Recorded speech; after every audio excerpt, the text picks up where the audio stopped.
Hello, good evening dear English learners and welcome back to my YouTube channel English for Success.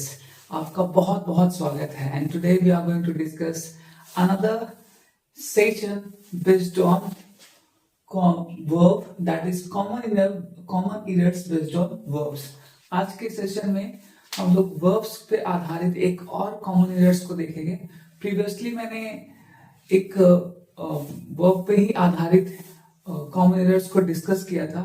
आज कुछ questions और देखते हैं ताकि आपके जो वर्ब्स टॉपिक जो मैंने एक्सप्लेन किया था वो वहां उससे रिलेटेड जितने भी सारे आपके कॉन्सेप्ट यानी वर्ब टॉपिक से रिलेटेड जितने भी सारे कॉन्सेप्ट वो क्लियर हो जाए. ओके, तो आज के इस 6 क्वेश्चन में हम लोग के वर्ब से रिलेटेड क्या है क्वेरीज यानी कि जो यहाँ पे एरर्स है उसको फाइंड आउट करेंगे और साथ ही साथ ये भी दिखेंगे कि वर्ब का यूज किस तरीके से होता है.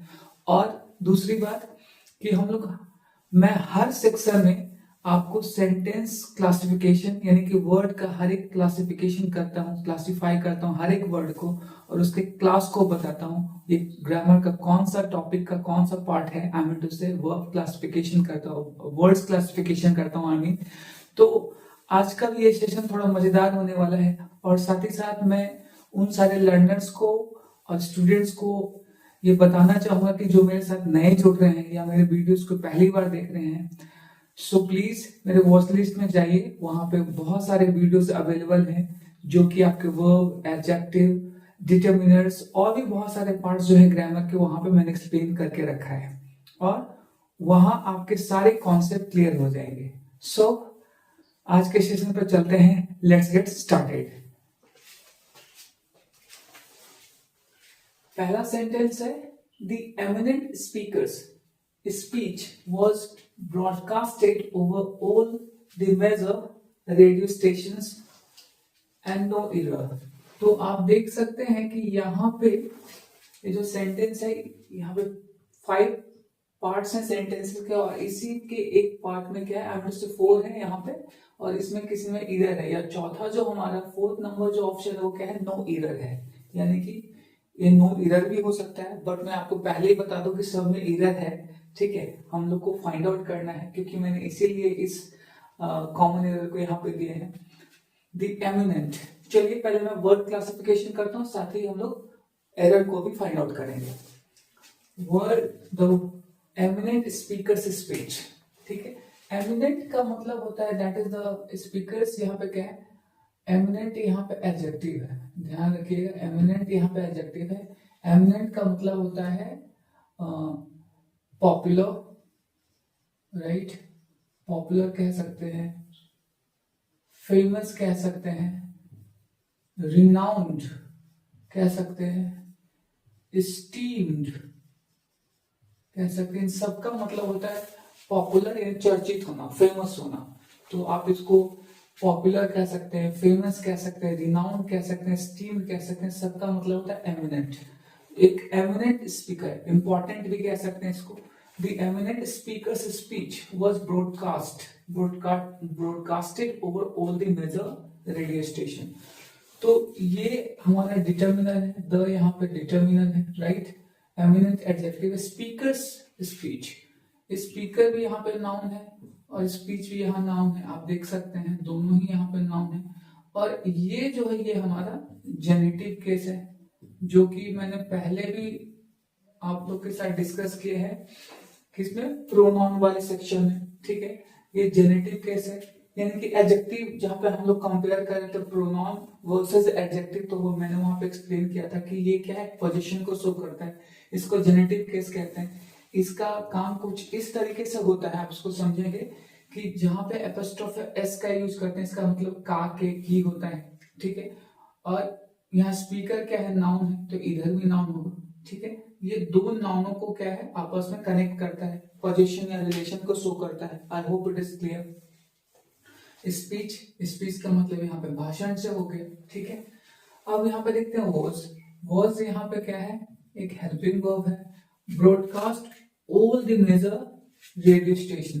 ब्रॉडकास्टेड ये आपका पास्ट पार्टिसिपल है यानी कि V3 कह सकते हैं.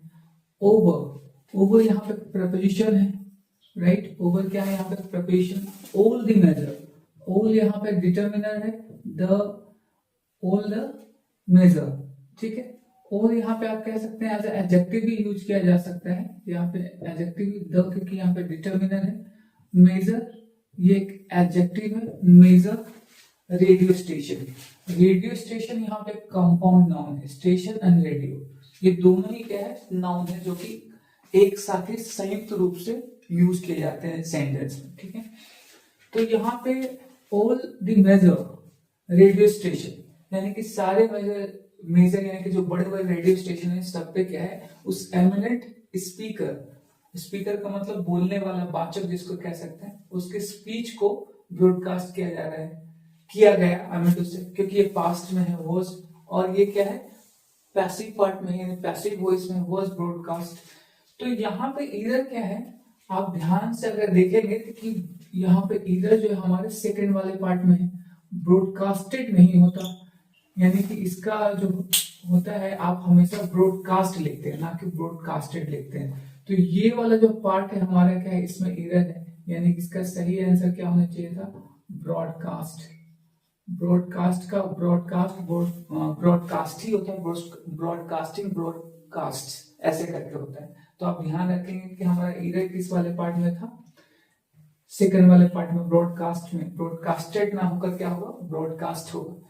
तो ये पहला तो सेंटेंस काफी इजी रहा, आई होप कि ये आपको क्लियर हुआ होगा, ठीक है। मैंने साथ ही साथ आपके सारे वर्ड क्लासिफिकेशन भी यहाँ किए हैं, ताकि हर एक ग्रामर का जो पार्ट है, पार्ट ऑफ स्पीच जो है, आप उसको समझ पाए, आइडेंटिफाई कर पाए। और मैं हर सेशन में इसको एक्सप्लेन करता हूँ, ताकि आपकी समझ जो है थोड़ी सी और पुख्ता होती जाए, मजबूत होती जाए ग्रामर के इस क्षेत्र में, ओके। सेकेंड नंबर देखते हैं, the terrorist. Terrorist will certainly be hung because the charges brought upon him are very serious। यानी कि ये जो टेररिस्ट है उसको जरूर से, सर्टेनली कहने का मतलब निश्चित तौर पे उसे फांसी पे चढ़ा देना चाहिए, चढ़ा दिया जाएगा, क्योंकि उसके खिलाफ जो चार्जेस लगे हैं, आरोप लगे, चार्जेस का मतलब यहाँ पे क्या होगा, आरोप, ठीक है। Brought upon him are very serious, यानी कि इसके कारण, ब्रिंग अपॉन, ब्रिंग अपॉन का मतलब होता है कि वो क्या है, कि वो इस स्थिति में आ गया है, ठीक है। Bring upon him are very serious, यानी कि जो चार्जेस उस पर लगाए गए हैं वो काफी ज्यादा सीरियस है, ठीक है। चार्जेस, आरोप जो उस पर लगाए गए हैं वो बहुत ज्यादा सीरियस है, इसलिए उसे फांसी पे चढ़ा दिया जाना चाहिए, चढ़ा दिया जाएगा, ठीक है। तो यहाँ पे पहले इसके वर्ड क्लासिफिकेशन को देखते हैं। दी यहाँ पे फिर से एक डिटर्मिनर हो गया, यहाँ पे एक नाउन है यानी कि सब्जेक्ट है। विल इसका क्या हेल्पिंग वर्ब है। सर्टेनली एक एडवर्ब है, एडवर्ब फ्रीक्वेंसी कह सकते हैं इसको, जो कि जरूर क्या है, निश्चित तौर पर निश्चितता को दिखा रहे हैं। बी यहाँ फिर से एक हेल्पिंग वर्ब है, और हंग, ये क्या है, हंग, हैंग का कह सकते हैं, हैंग का ये थर्ड फॉर्म है हंग, ठीक है। हंग का मतलब ऐसे लटकाना होता है, जैसे कि कोई कपड़ा अगर किसी रस्सी पे लटकाया जाए, दैट इज कॉल्ड हंग। और हंग एंड हैंग, तो यहाँ पे दो चीजें हैं, आप समझिए। यहाँ पे सही आंसर हैंग होना चाहिए था, ठीक है, यानी कि सही जो वर्ड होना चाहिए वो हैंग होना चाहिए। हैंग का मतलब होता है it's a process when someone is hanging from a rope from above side, okay, for as a punishment, capital punishment, यानी कि फांसी की सजा जिसको दी जाती है, तो उसको क्या रोप में, रस्सी में लटका दिया जाता है, ठीक है, गर्दन में बांध के। तो that process is called hang. Hung is a second, it's a different word. Hung का मतलब सिंपली किसी चीज को, कपड़े को या किसी चीज को एक रस्सी में लटका देना, दैट इज कॉल्ड हंग, ठीक। तो यहाँ इसका जो राइट आंसर होना चाहिए वो क्या होना चाहिए, हंग। और चूंकि पैसिव वॉइस में टेररिस्ट खुद नहीं लटक रहा, उसको लटकाया जाएगा, ठीक है। तो ये पैसिव वॉइस में आप देख सकते हैं, बी के बाद बी और प्लस क्या है, V3। V3 कहने का मतलब यहाँ पे देख लीजिए, हैंग, V3 का यूज किया जा रहा है। ये क्या है, फर्स्ट पार्टिसिपल है, बिकॉज यहाँ पे क्या कंजंक्शन है, बिकॉज यहाँ पे क्या है, कोऑर्डिनेटिव कंजंक्शन है, correlative conjunction I mean to say, ठीक है। द चार्जेस, क्योंकि यानी कि जब बिकॉज का यूज करते हैं तो क्या है, एक तरफ कारण और दूसरी तरफ उसके परिणाम कॉन्सिक्वेंसेस को दिखाता है। तो वही चीज यहाँ पे दिखाई जा रही है, आप देख सकते हैं the terrorist will certainly B hang because, कारण क्या है, लटका दिया जाएगा, उसके पीछे का कारण आगे एक्सप्लेन कर रहा है कौन, बिकॉज इसको लेकर आ रहा है, आप देख सकते हैं। The charges brought upon him are very serious, यानी कि आरोप जो उस पर लगाया गया है, ठीक है, ब्रिंग अपॉन का मतलब आरोप लगाया जाना, ठीक है। तो ये आप देख सकते हैं चार्जेस, यहाँ पे चार्जेस क्या है, एक और सब्जेक्ट हो गया इसका, ठीक है। Bring that is the V2, brought, bring का ये सेकंड फॉर्म है, ब्राउट अपॉन हिम, हिम क्या ऑब्जेक्ट है, ऐसे अपॉन यहाँ पे आप देख सकते हैं कि प्रपोजिशन है और इसका ये ऑब्जेक्ट है ना। अब ये पूरा का पूरा जो है ब्रिंग अपॉन या ब्रॉट अपॉन, ये पूरा का पूरा यहाँ तक क्या है, सब्जेक्ट है आर वेरी सीरियस। ये वेरी सीरियस यहाँ पे क्या है, सीरियस यहाँ पे नाउन है और वेरी यहाँ पे क्या है, एडजेक्टिव है, जो कि उसकी सीरियस की इंटेंसिटी को और बढ़ा दे रहा है, बहुत ज्यादा गंभीर, ठीक है। तो आप कह सकते हैं because the charges bring upon और ब्रॉट अपॉन, ये पूरा यहां से लेके यहां तक हिम तक ये क्या है, एक सब्जेक्ट है, ठीक है, क्या एक सब्जेक्ट है जो कि बिकॉज से लगकर ये क्या है, ऐड होकर ये क्या है, सबऑर्डिनेटिव क्लॉज है, यानी कि डिपेंडेंट क्लॉज, और ये हमारा क्या है, इंडिपेंडेंट क्लॉज, ठीक है। तो bring upon him, the charges bring upon him, जो दोष उस पर लगाया गया है वो बहुत ही ज्यादा सीरियस है, ठीक है, वो बहुत ज्यादा सीरियस है, ठीक, आप ध्यान रखेंगे इसको, आर वेरी सीरियस। तो हमारा एरर कौन वाले पार्ट में था, सेकंड वाले पार्ट में, जो कि अभी मैंने बताया, और इसमें फर्स्ट वाले में किस में था, इसमें भी सेकंड वाले पार्ट में ही एरर था, आप ध्यान रखेंगे इसको, ठीक है। आर यहाँ पे क्या है, एक लिंकिंग वर्ब है जो कनेक्ट कर रहा है, ठीक है। Next third number, hardly had he went out of the class when a move of angry students attacked him, okay. Fifth is no error. चलिए इस सेंटेंस को देखते हैं, hardly had he went, hardly had he went out, वो बाहर ही निकला था, कि वो बाहर ही निकला था कि एक गुस्साए स्टूडेंट की भीड़ में, अ move of a angry student, move का मतलब कहते हैं एक भीड़ को, क्राउड को, ठीक है। क्राउड और मूव में अंतर क्या है, मूव उस प्रकार के क्राउड को कहते हैं, गैदरिंग को कहते हैं, जो कि किसी कह सकते हैं किसी एक एम को लेकर, टारगेट को लेकर, और वो क्या है, अपने एंग्रीनेस को दिखाता है, दैट्स कॉल्ड मूव, ठीक है। उस सेंस में से मूव कहा जाता है। तो आप ध्यान रखिएगा, क्राउड मतलब सिंपल एक पीपल, मतलब सिंपल कुछ लोगों के जो ग्रुप है, दैट्स कॉल्ड क्राउड। जैसे बाजार में क्या होता है, क्राउड होता है, स्टेशन पे क्राउड होता है, ठीक। लेकिन जहां पे लोग दंगा फसाद करते हैं, है ना, तो वहां पे उस क्राउड को मूव के रूप में रिप्रेजेंट किया जाता है, ठीक है। तो आप यहाँ समझेंगे, when a move of a angry students, यानी कि जो गुस्साए हुए स्टूडेंट हैं उसके एक भीड़ ने क्या अटैक्ड हिम, उस पर आक्रमण कर दिया, अटैक कर दिया, ठीक है। तो यहाँ पे इसको देखते हैं, हार्डली क्या है, यहाँ पे एक एडवर्ब है, हार्डली क्या है, एडवर्ब ऑफ निगेशन कह सकते हैं, जो कि बहुत ही क्या है, रेयरली कहते हैं, निकला ही था वो, just hardly had he went out. अच्छा ईरर देखते हैं, इसमें ईरर कहाँ पे, यहाँ पे हैड का यूज किया गया है, आप देख सकते हैं हैड के बाद जब भी वर्ब का यूज करते हैं मेन वर्ब का, तो V3 होता है, तो यहाँ पे क्या है, वेंट है, तो सही ऑप्शन क्या होगा, यहाँ पे गॉन होना चाहिए था, यानी कि सही ऑप्शन यहाँ पे क्या होगा, hardly had he gone out of the class, class से बाहर ही निकला था जब उस पर क्या है, स्टूडेंट्स के एक मोब ने, गुस्साई भीड़ ने उस पर अटैक कर दिया, right. So that is the explanation of the sentence. अब यहाँ पे क्या है, आप इन्वर्जन देख रहे हैं, ये केस है इन्वर्जन का। आप देख सकते हैं सब्जेक्ट के पहले क्या हेल्पिंग वर्ब का यूज किया गया है, लेकिन कोई क्वेश्चन मार्क नहीं है। तो वैसे केसेस में जब इन्वर्जन को हार्डली, रिसेंटली, नेवर, ये सब का यूज करते हैं, हार्डली, रिसेंटली, या आप कह सकते हैं, मैं इसको थोड़ा यहां से हटा देता हूं, ये एडजेक्टिव आप ध्यान रखिएगा, ये एक adjective, hardly, recently, hardly, never, इस प्रकार के वर्ड से अगर जब सेंटेंस स्टार्ट होता है तो क्या है, सब्जेक्ट के पहले ही वो हेल्पिंग वर्ब का यूज किया जाता है, उसके बाद फिर क्या है, मेन वर्ब का यूज किया जाता है। तो इस कॉन्सेप्ट को, ग्रामर के इस पार्ट को, स्ट्रक्चर को क्या कहते हैं, इन्वर्जन कहते हैं। यानी कि इन्वर्जन कहने को सब्जेक्ट के पहले ही वर्ब का यूज कर दिया जाता है और क्या उसके बाद क्या सेंटेंस को लिखा जाता है। ऐसे कंडीशनल केसेस में भी किया जाता है, यानी कि कंडीशनल सेंटेंसेस में भी इसका यूज किया जाता है इस तरीके से। आप सेंटेंस को देखकर भी लग रहे हैं कि ये देख, ये वाला जो पार्ट है हमारा वो इंडिपेंडेंट क्लॉज है, और व्हेन जो कंजंक्शन है, कोऑर्डिनेटिव कंजंक्शन है, वहां से वो क्या है, सेकंड पार्ट है, तो that is the dependent clause. ये हमारा डिपेंडेंट क्लॉज है।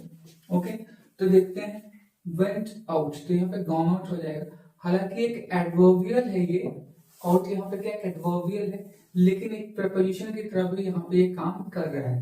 ठीक है, आउट ऑफ द क्लास, हालांकि इसको एडवर्बियल ही लेकर चलेंगे क्योंकि इसके बाद क्या है, एक ऑब आया है, तो ऑब यहाँ पे क्या है, प्रपोजिशन। प्रपोजिशन अक्सर अपने बाद एक ऑब्जेक्ट लेता है, तो क्लास इसका क्या हो गया, ऑब्जेक्ट हो गया।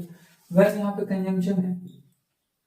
ठीक है, अ मूव ऑफ एंग्री स्टूडेंट, अब यहां से यहां तक का जो पार्ट देख रहे हैं ये क्या है हमारा, ये सब्जेक्ट है, ए डिटर्मिनर है, मूव क्या है यहाँ पे, नाउन है, और यहाँ पे प्रपोजिशन है।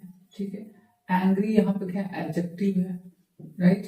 स्टूडेंट्स, स्टूडेंट्स यहाँ पे क्या है, स्टूडेंट्स यहाँ पे एक प्लूरल काउंटेबल नाउन को दिखा रहा है, यानी कि ये पूरा जो ए से लेके स्टूडेंट तक ये क्या है, एक सब्जेक्ट है। ठीक है, अ मूव एवरी स्टूडेंट जो कि दिखा रहा है किसको, एक नाउन फ्रेज को दिखा रहा है। ठीक है, अ move of angry students attacked him, attack क्या है, ये V2 है, ये पास्ट इंडेफिनिट का टेंस है, और इसका ऑब्जेक्ट क्या है यहाँ पे, हिम है। ऑब्जेक्ट क्या है यहाँ पे, हिम है।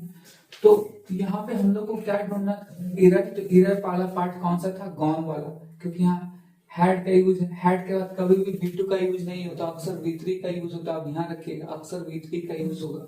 तो हमारा इरर किस वाले पार्ट में था, 1 नंबर में। आई होप कि ये आपका एक्सप्लेनेशन भी क्लियर हुआ होगा। 4th number, you must not hold in high esteem those who are dangerous to our society। ठीक है, तो यहाँ पे देख सकते हैं 4th नंबर में, you must not hold in high esteem, यानी कि तुम्हें जो है जरूर उस चीज को, यानी हाई स्टीम पर, एक हाई स्टीम कहने का मतलब ऊपर, जिसको हम लोग प्रायोरिटी देते हैं, है ना, जिसको हम लोग प्रायोरिटी देते हैं, high esteem those who are dangerous to our society, यानी कि तुम्हें उन लोगों को एक हाई प्रायोरिटी पर नहीं रखना चाहिए, वैसे लोगों को जो कि हमारे समाज के लिए क्या है, खतरा है। ठीक है, तो अब देखते हैं ये इसका हिंदी एक्सप्लेनेशन हो गया। इंग्लिश देखते हैं इसके वर्ड क्लास को। यू यहाँ पे सब्जेक्ट है, मस्ट के एक मॉडल ऑक्सिलरी वर्ब जो कि क्या है, एक ऑब्लिगेशन को दिखाता है, एक नेसेसिटी को दिखाता है। ठीक है, एक ऑब्लिगेशन नेसेसिटी को दिखाता है, और मस्ट अक्सर बाद अपने क्या है, V1 लेता है। आप देख सकते हैं नॉट, तो ये क्या एडवर्ब ऑफ निगेशन है, ये नॉट क्या है, adverb of negation. Held, held यहाँ पे क्या है, आप देख सकते हैं ये V2 के रूप में है, V2 या इसको V3 भी कह सकते हैं। चूंकि अभी मैंने क्या बताया कि मस्ट जो है अक्सर अपने बाद क्या वर्ब का पहला रूप लेता है, तो यहाँ पे होल्ड, हेल्ड ना होकर क्या होगा, होल्ड होगा।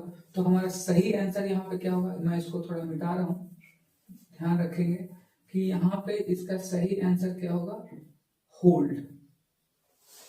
Hold in high steam, high steam यानी कि हाई, इन यहाँ पे प्रपोजिशन है, वंस अगेन हाई एडजेक्टिव है, और स्टीम यहाँ पे क्या है, नाउन है, जो कि ये दोनों क्या है, इस इनका प्रपोजिशन का ऑब्जेक्ट है, high steam.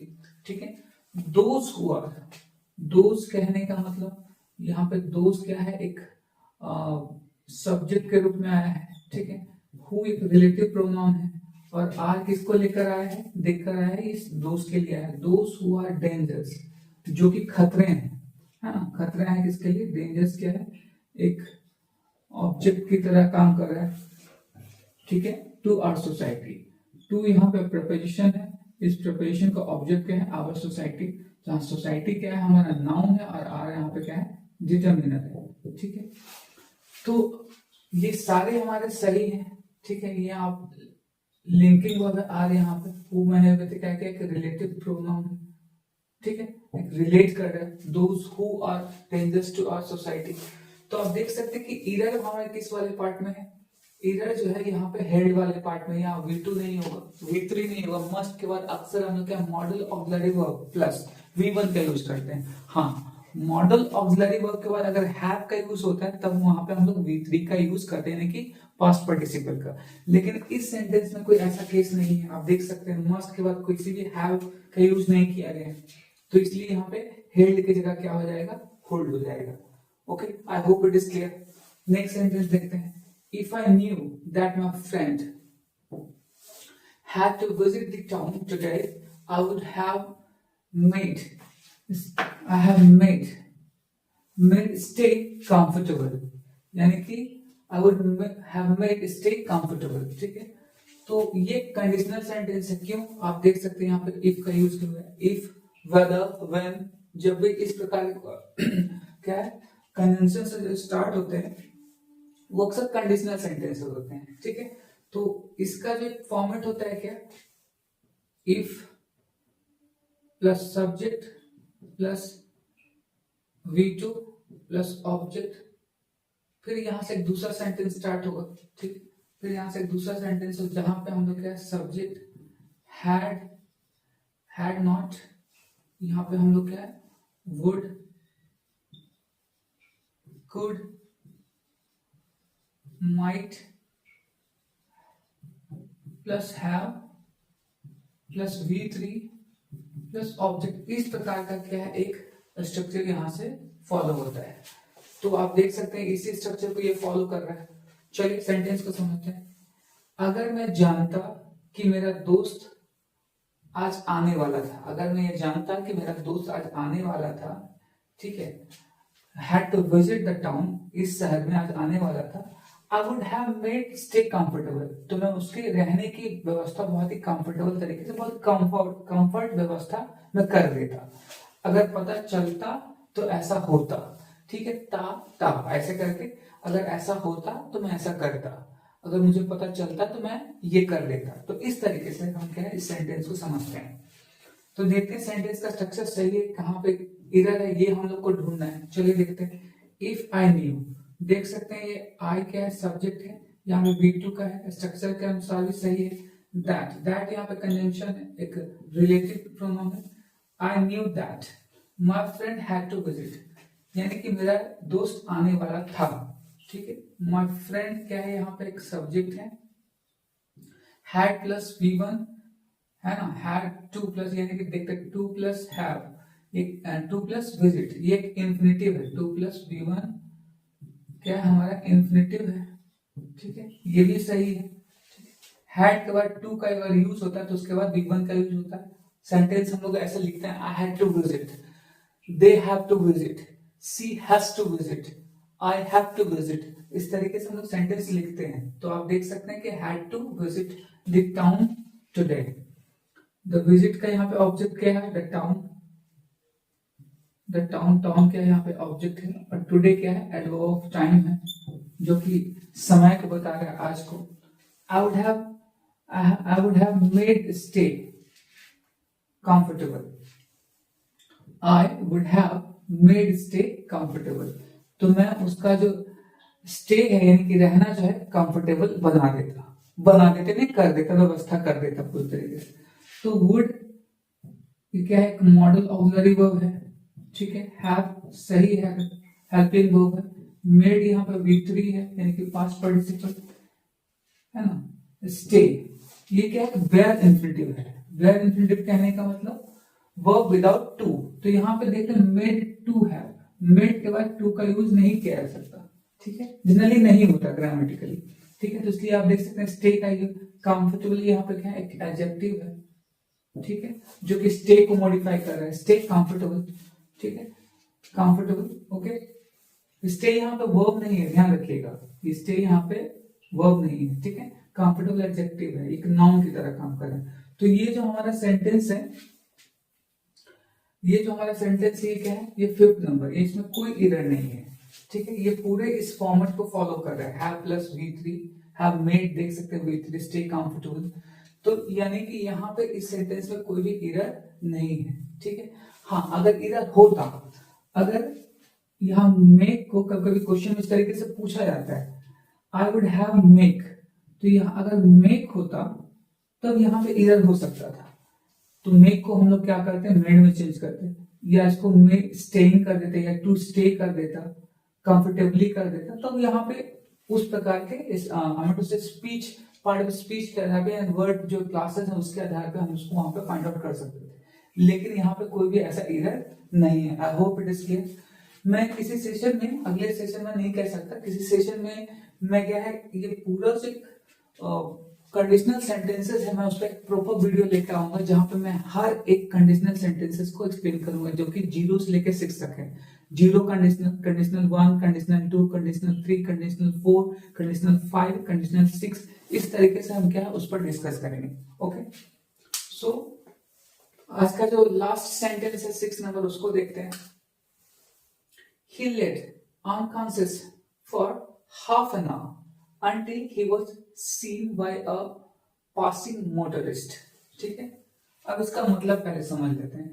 He lay unconscious for half an hour, यानी कि वो आधे घंटे तक अचेतावस्था में पड़ रहा है, यानी बेहोश कह सकते हैं। बेहोश, अनकॉन्शियस कहने का मतलब नॉट हैविंग एनी कॉन्शियसनेस, यानी कि उसमें चेतना नहीं, वो बेहोश हो। ठीक है, तो कह सकते हैं he lay unconscious for half an hour, वो आधे घंटे तक क्या बेहोश पड़ा रहा। ठीक है, until he was seen by a passing motorist, जब तक कि उसको एक मोटरिस्ट यानी कि मोटर चलाने वाले ने, कह सकते हैं जो कार ड्राइव कर रहा होगा, ठीक है, ड्राइवर ने, गुजरते हुए ड्राइवर ने उसको देखा नहीं, ही वाज सीन, उसको पता नहीं चला कि वहां पे कोई इंसान है। ठीक है, तो आप समझ सकते हैं।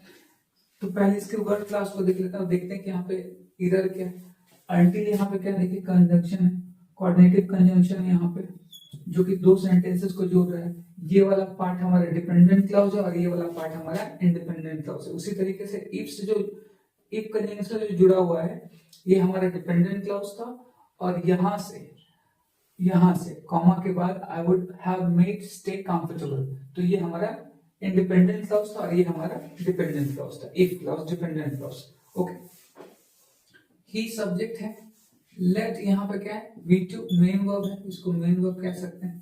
अनकॉन्शियस क्या है, यहाँ पे एक एडजेक्टिव है। ठीक है, for half an hour, for यहाँ पे प्रपोजिशन है, हाफ एन आवर एक डिटर्मिनर है। ठीक, डिटर्मिनर ऑफ क्वांटिटी, नंबर, फिर से एक डिटर्मिनर, एंड और यहाँ पे क्या है, एक नाउन है, और ये पूरा ही क्या है, इस प्रपोजिशन का ऑब्जेक्ट है। ठीक है, अब यहाँ पे कन्वेंशन जो कि अभी अभी मैंने एक्सप्लेन किया, अंटिल जब तक कि नहीं। ठीक है, टाइम को रिप्रेजेंट करता है, ये क्या है, टाइम को रिप्रेजेंट करता है अंटिल। फिर से एक सब्जेक्ट, यहाँ से फिर से क्लाउज की शुरुआत हुई है, आप देख सकते हैं। ही वर्स यहाँ पे क्या, हेल्पिंग वर्ब है। सीन यहाँ पे क्या, V3 यानी कि पास्ट पार्टिसिपल, ये पैसिव पार्ट है। बाय, आप देख सकते हैं बाय का भी यूज किया गया है as a preposition, by a passing motorist. तो ये जो प्रपोजिशन है, इसको तो एक ऑब्जेक्ट चाहिए होता है, तो ऑब्जेक्ट यहाँ पे क्या है, अ पासिंग मोटरिस्ट। मोटरिस्ट क्या है, एक नाउन है, पासिंग यहाँ पे क्या है, एक एडजेक्टिव है, और ए यहाँ पे एक डिटर्मिनर है, पासिंग मोटरिस्ट। ठीक है, पासिंग आप देख सकते हैं वर्ब प्लस आईएनजी, ये एज एडजेक्टिव यहाँ पे काम कर रहा है, passing motorist. Running water, streaming water, ठीक है, रनिंग पर्सन, रनिंग बॉय, इस तरीके से क्या है, पासिंग मोटरिस्ट, पासिंग बाइकर्स, ऐसे भी हम लोग सेंटेंस को समझते हैं, जो कि यहाँ पे क्या है, इस मोटरिस्ट को ये क्या है, मॉडिफाई कर रहा है, इसके बारे में और ज्यादा जानकारी दे, यानी कि जाते हुए जो मोटरिस्ट है उसके बारे में कर रहा है, पास होते हुए। ठीक है, तो आप देख सकते हैं, तो यहाँ पे जो इधर है इस वाले पार्ट में, ये कौन सा है, ये लेड है, लेड, यहाँ पे ले होना चाहिए था। क्यों, आप इसको समझते हैं, लेड और ले में क्या डिफरेंस है।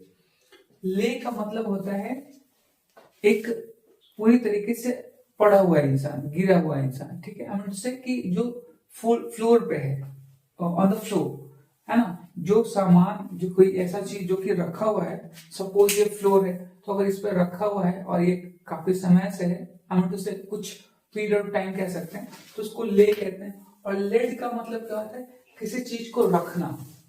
ठीक है, लेड का मतलब क्या होता है, किसी चीज को रखना। लाई का जो है, लाई का ले होता है, जैसे ये V2 है, तो ले का यहाँ पे क्या होगा, लाई, लाई का मतलब क्या होता है, नीचे लेटा हुआ, ठीक है। लेकिन लेड का मतलब क्या होता है, with senses, deliberately you just place something on surface, that's called lead। तो उसको हम लोग लेड के रूप में देखते हैं। लेकिन यहाँ पे क्या था कि वो गिरा हुआ था अनकॉन्शियस, तो यहाँ पे इसका सही वर्ड जो होगा, यानी सही यहाँ पे वर्ड क्या होगा, वो लाई होगा, ठीक है, लेड होगा नहीं। और लाई का जो सेकेंड फॉर्म होता है ले होता है, लाई ले लाइन प्लेस, इस लाइस इस तरीके से। तो इसका सही आंसर कौन सा हो जाएगा, यानी इधर कौन से पार्ट में है, तो ये फर्स्ट पार्ट में इसका एरर है। सो तो मैंने इस सारे 6 सेंटेंसेस को क्या है, मैंने आपको एक्सप्लेन किया और हम लोगों ने देखा एक एक करके सारे वर्ड क्लास को समझा, देखा कि आखिर कहां पर किस तरीके से एरर्स को फाइंड आउट किया जा सकता है। और हर एक पार्ट को जोड़ते हुए एरर्स को फाइंड आउट करना काफी आसान हो जाता है, जो कि कैसे पॉसिबल है। जब तक आप पूरे पार्ट स्पीच को नहीं पढ़ेंगे, उसको नहीं समझेंगे, प्रैक्टिस नहीं करेंगे, तब तक ये पॉसिबल नहीं है। ये 1 या 2 क्लासेस से नहीं हो सकता, सेशन से नहीं हो सकता। इसके लिए आपको निरंतर मेरे एक्सप्लेनेशन, मेरे जो टॉपिक एक्सप्लेनेशन है वो देखते रहने पड़ेंगे लगातार, और तभी आप क्या इन सारी चीजों को आसानी से समझ पाएंगे। सो okay, once again, if you like my videos, please subscribe, hit the icon bell and share my videos as much as possible, ताकि वो हर एक स्टूडेंट, लर्नर्स जो कि इंग्लिश में अपनी समझ को अच्छा करना चाहते हैं, वो अपने इंग्लिश को, अंग्रेजी की समझ को और इनहेंस कर सके। तो उसके लिए मेरे वीडियोस को सब्सक्राइब करें, एक और नए नए वीडियोस को देखने के लिए, नए नए सेशंस को देखने के लिए, ताकि आप जैसे ही मैं कोई नया वीडियो अपलोड करूं, आप तुरंत इसको क्या है, आपको नोटिफिकेशन मिल जाए। ओके, सो आई होप कि आज का सेशन अच्छा रहा होगा। I need your reply, comment, I will just reply in no time. Okay, आज के लिए इतना ही, मिलते हैं अगले सेशन में एक और टॉपिक के साथ। तब तक के लिए नमस्कार।